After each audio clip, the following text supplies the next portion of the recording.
Hello, beautiful people. I have the perfect tale for you today. So sit back, relax, and if you enjoy this audiobook, please do like and subscribe to share this incredible story with others. Puss in Boots by Giovanni Francesco Straparola. A miller had 3 sons. His mill, a donkey and a tomcat.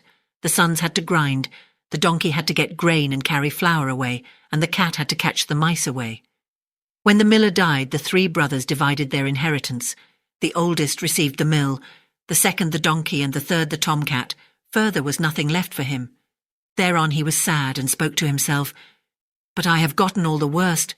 My oldest brother can mill. My second can ride on his donkey. What can I start with the tomcat? Let me make a pair of fur gloves out of his pelt so it's over." "Listen," said the tomcat, who had understood everything. What he said, "You do not need to kill me to get a pair of bad gloves from my pelt. Let only a pair of boots be made for me, that I can go out and be seen among the people. Then you will soon be helped." The miller's son was in wonderment that the tomcat so spoke, but because the shoemaker just walked by, he called him in and let a pair of boots be measured for him. When they were ready, the tomcat put them on, took a sack, made the bottom of the same full of corn, but on the top a string, with which one could pull it closed. Then he threw it over his back and went on 2 legs, like a human, out the door.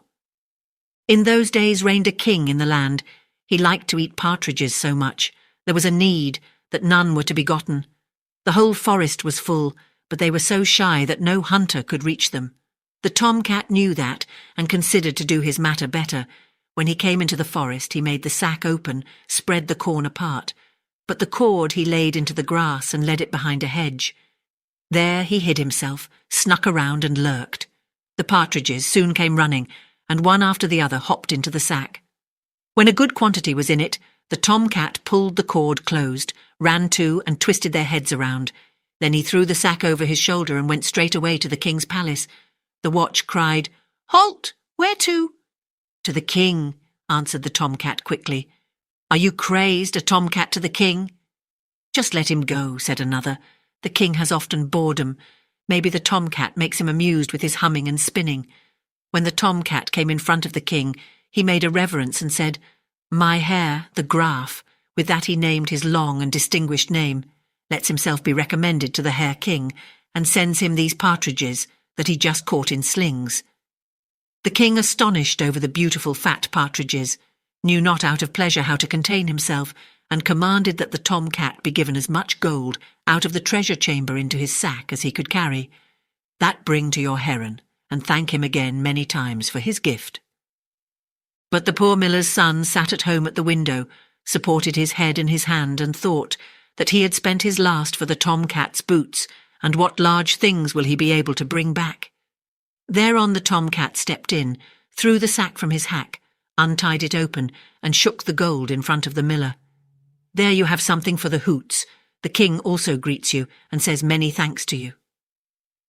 The miller was glad over the wealth, without understanding rightly how it came to be. But the tomcat, as he took off his boots, told him everything. Then he said, "You do have money enough now, but it should not stay with that. Tomorrow I will put my boots on again.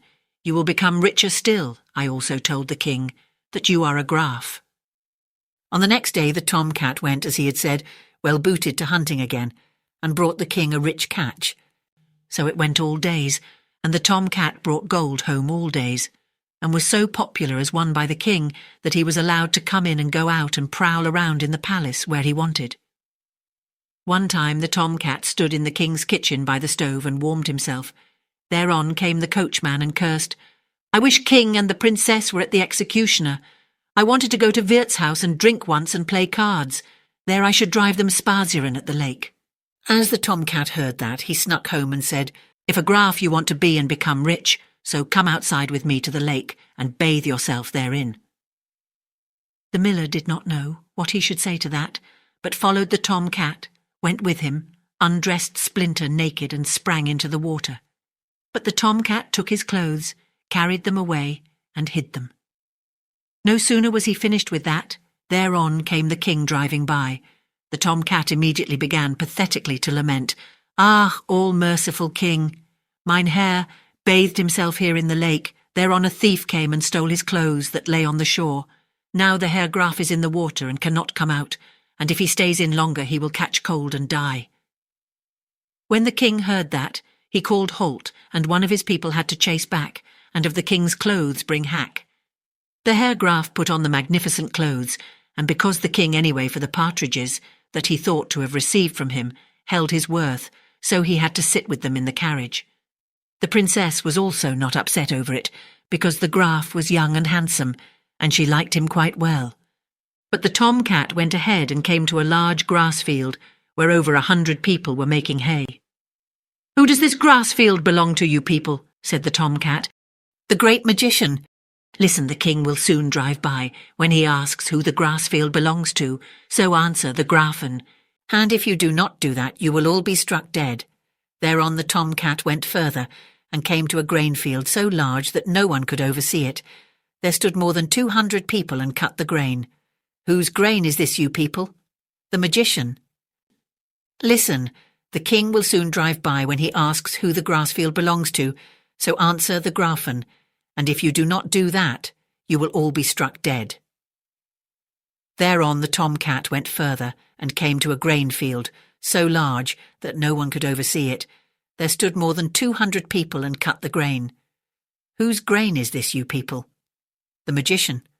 "Listen, the king will drive by now when he asks who the grain belongs to, so answer the Grafen, and if you do not do that, you will all be struck dead." Finally, the tom-cat came to a magnificent forest. There stood more than 300 people, felled the big oaks and made wood. "Whose forest is this, you people?" "The magician." "Listen, the king will drive by now when he asks who the forest belongs to, so answer the Grafen, and if you do not do that, you will all be killed." The tom-cat went still further. The people all looked after him, and because he looked so wonderly and as a human walked in the boots, they were afraid of him. He soon came to the magician's palace, stepped boldly in and in front of him. The magician looked at him contemptuously and asked him what he wanted. The tom-cat made a reverence and said, "I have beard that you could transform yourself into every animal you chose by your own will. What a hound, fox, or even wolf concerns, that I will well believe, but of an elephant that seems to me quite impossible, and therefore I have come to convince myself." The magician said proudly, "That is a trifle to me," and in that wink of an eye was transformed into an elephant. "That is much, but also in a lion."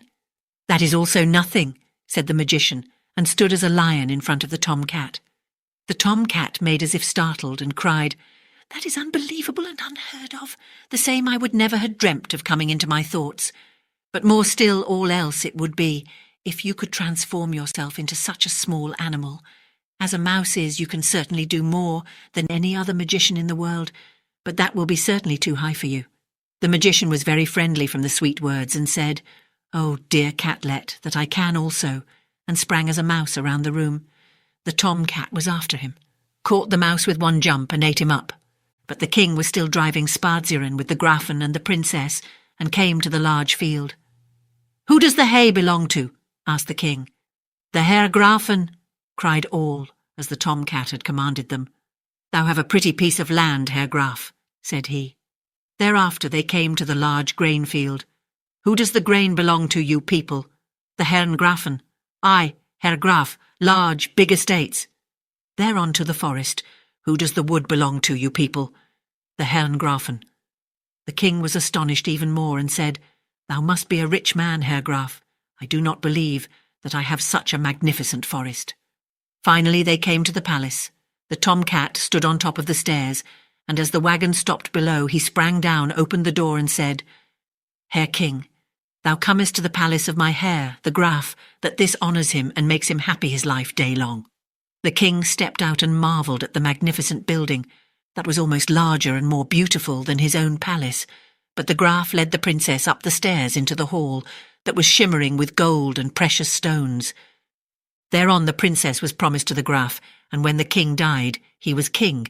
But the booted tom-cat, well, he became first minister. Thank you for listening. I hope you enjoyed the story, and if you did, please like, subscribe or comment to share this video with others. I hope you have sweet dreams, and don't forget to come back soon for another terrific tale.